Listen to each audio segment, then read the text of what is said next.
When a woman disrespects you, it cuts deeper than words can express. It's not just the sting of her actions, whether a dismissive comment, a betrayal, or a boundary crossed, but the quiet assumption that you'll stay, no matter what. She's betting on your fear of loss, your need for her validation, or your hesitation to walk away. That assumption is a blade slicing into your sense of self-worth, leaving you questioning, why am I tolerating this? Am I not enough? This is the wound of disrespect, not just an external slight, but an internal conflict where your value feels negotiable. From a psychological lens, this dynamic thrives on your emotional investment. Her disrespect signals a power imbalance, where she perceives your presence as a given, not a gift. The pain lies in realizing you've allowed this, perhaps by chasing her approval, explaining your worth, or lingering in her orbit despite the hurt. This creates a cycle of self-doubt, where you're trapped between wanting to prove yourself and fearing you'll never be enough. The deeper wound is the betrayal of your own standards, as you let someone else define your value. The first move to break this cycle is to cut off access without warning. This isn't about revenge, it's about survival.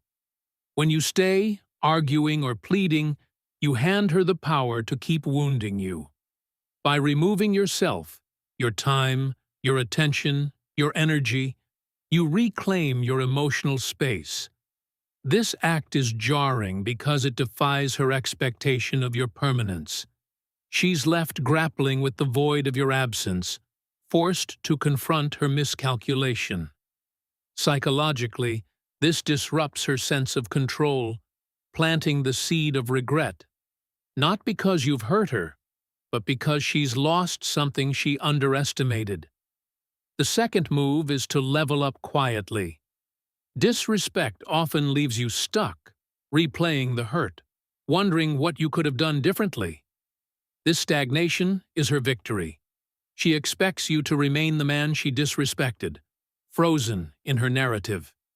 Instead, transform that pain into fuel. Channel it into your health, your career, your mind. The goal isn't to impress her, but to become a man who would never tolerate such treatment again. This quiet growth rewires your self-perception, replacing self-doubt with self-assurance. When she eventually sees the man you've become, stronger, sharper, surrounded by respect, she's forced to face her error, not through your words, but through your existence. Third, stop explaining yourself.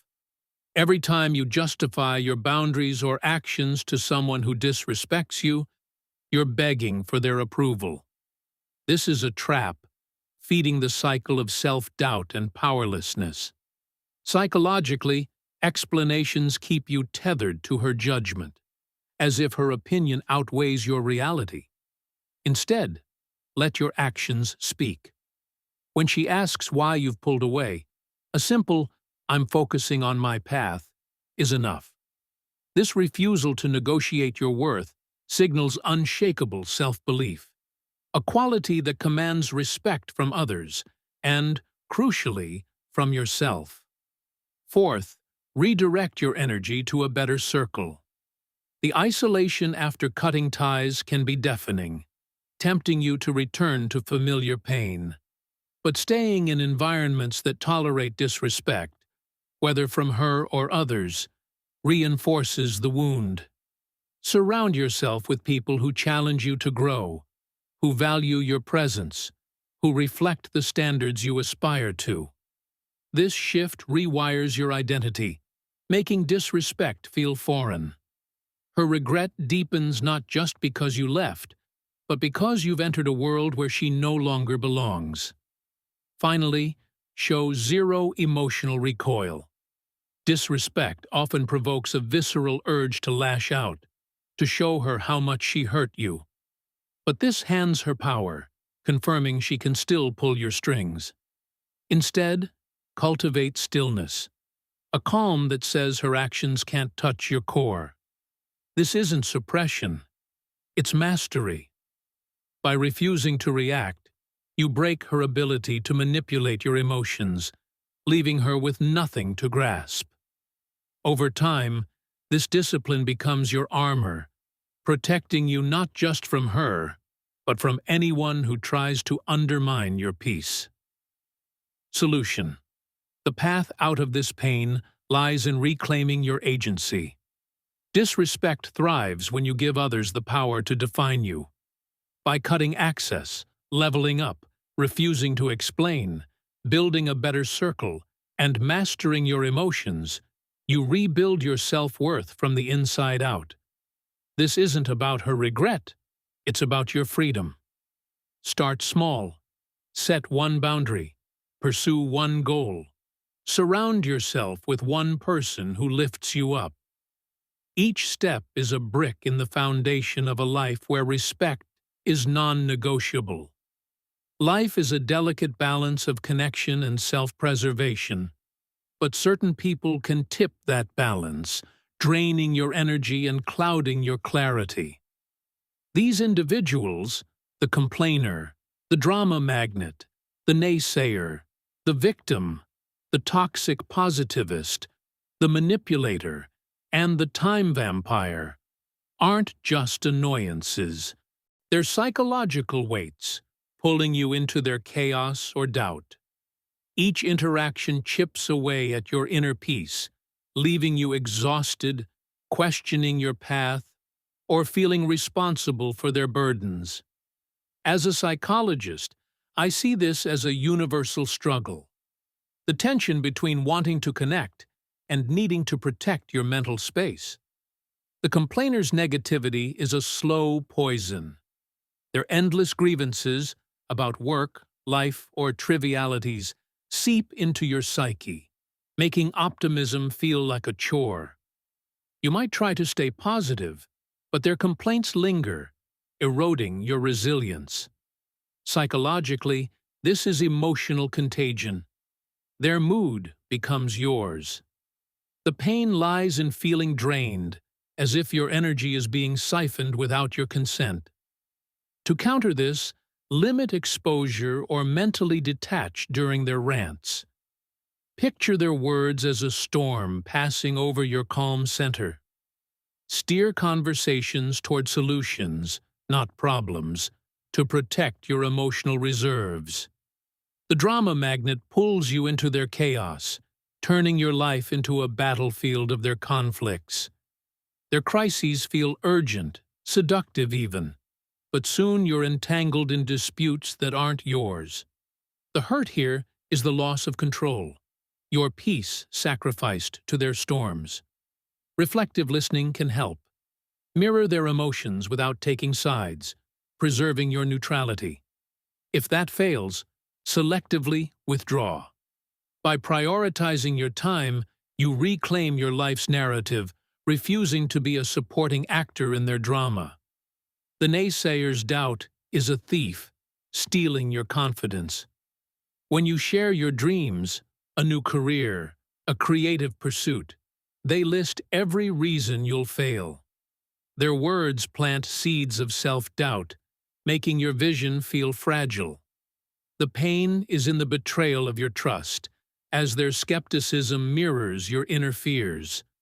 Counter this by asking for their advice, turning their negativity into constructive dialogue. Or use positive confrontation. Challenge them to offer solutions. This shifts the dynamic, protecting your belief in yourself. The victim's narrative casts them as powerless, blaming the world for their woes. Their helplessness can pull you in, making you feel obligated to save them. But this traps you in a cycle of exhaustion, as their problems never resolve. The conflict is in balancing empathy with self-preservation. Practice compassionate detachment. Listen without becoming their savior. Set boundaries to protect your mental space, reminding yourself that their choices aren't your responsibility. The toxic positivist invalidates your struggles, dismissing pain with cliches like, "just be happy." This leaves you feeling unseen, as if your emotions don't matter. The hurt is in the disconnection. They demand positivity while ignoring your reality. Embrace emotional granularity. Name your feelings, acknowledging both light and shadow. Gently assert that it's okay to feel complex emotions, creating space for authentic connection without their forced optimism. The manipulator rewrites your story, using guilt or flattery to bend you to their will. Their tactics erode your autonomy, leaving you questioning your decisions. The pain is in realizing you've been steered off course. Use fogging. Agree with any truth in their words, but refuse to be coerced. Set clear boundaries, saying no calmly but firmly. This reclaims your agency, ensuring your life aligns with your values, not theirs. The time vampire fragments your focus, nibbling away at your day with trivial demands. Their interruptions disrupt your rhythm, leaving you feeling scattered and unmoored. The conflict is in valuing your time while navigating social expectations. Use techniques like the Pomodoro method to guard your productive hours, or decline invitations with simple, honest refusals. Your time is your life's currency. Spend it on what aligns with your purpose. Solution: these relationships test your ability to balance connection with self-protection. Stoicism offers a way out. Focus on what you control: your reactions, your boundaries, your environment. Start by auditing your circle. Limit time with those who drain you, and seek out those who inspire growth. Practice small acts of discipline. Pause before reacting, set one boundary, or redirect one conversation. Over time, these choices build a life where your peace is untouchable and toxic influences lose their grip. Consolidated narrative. The weight of disrespect and toxic connections. Disrespect and toxic relationships strike at the core of your self-worth, leaving wounds that linger long after the moment passes. When someone, a partner, friend, or colleague, crosses your boundaries, dismisses your value, or pulls you into their chaos, it's not just an external slight. It's an internal battle, where self-doubt, exhaustion, and the fear of not being enough take root. The woman who disrespects you assumes you'll stay, exploiting your loyalty. The complainer drains your optimism. The drama magnet traps you in their storms. The naysayer erodes your dreams. The victim burdens you with their helplessness. The toxic positivist invalidates your pain. The manipulator steals your autonomy, and the time vampire fragments your focus. Each interaction is a weight, pulling you away from the life you're meant to live. Psychologically, these dynamics thrive on your emotional investment. Disrespect festers when you chase validation, explain your worth, or linger in toxic circles. The pain is in the betrayal of your own standards, allowing others to define your value or dictate your peace. The complainer's negativity becomes your mood. The manipulator's guilt becomes your obligation, and the time vampire's demands become your lost hours. These are not just annoyances. They're assaults on your mental clarity, leaving you questioning, why do I feel so drained? Why can't I move forward? The path out begins with reclaiming your agency. First, cut off access to those who disrespect you. This isn't about punishment, but self-preservation. By removing your presence silently, without explanation, you disrupt their control, forcing them to face the cost of their actions. Second, level up quietly. Channel the pain into growth, your health, career, mind. Become a version of yourself that would never tolerate such treatment. Third, Stop explaining. Justifying your boundaries hands power to those who don't deserve it. A simple, "I'm focusing on my path," is enough. Fourth, build a better circle. Surround yourself with people who reflect your standards, who challenge you to rise. Finally, master your emotions. Refuse to let disrespect or toxicity provoke you. Stillness isn't weakness, it's untouchable strength. For toxic relationships, apply Stoic wisdom. Limit exposure to complainers, redirecting their negativity toward solutions. Use reflective listening with drama magnets to stay neutral. Challenge naysayers to offer constructive advice. Practice compassionate detachment with victims, setting boundaries to protect your peace. Embrace your full emotional spectrum against toxic positivists, asserting that pain and gratitude can coexist. Counter manipulators with fogging and firm numbers. Guard your time from vampires with structured focus and honest refusals. Each choice is a step toward a life where your peace is non-negotiable. Solution: the way out of this pain is to prioritize yourself. You can't control others' actions, but you can control your reactions, boundaries, and environment. Start small. Set one boundary. Pursue one goal. Connect with one uplifting person. These acts of discipline rebuild your self-worth, creating a life where disrespect and toxicity have no place. The regret of those who underestimated you is their burden. Your victory is living as the man you were always meant to be.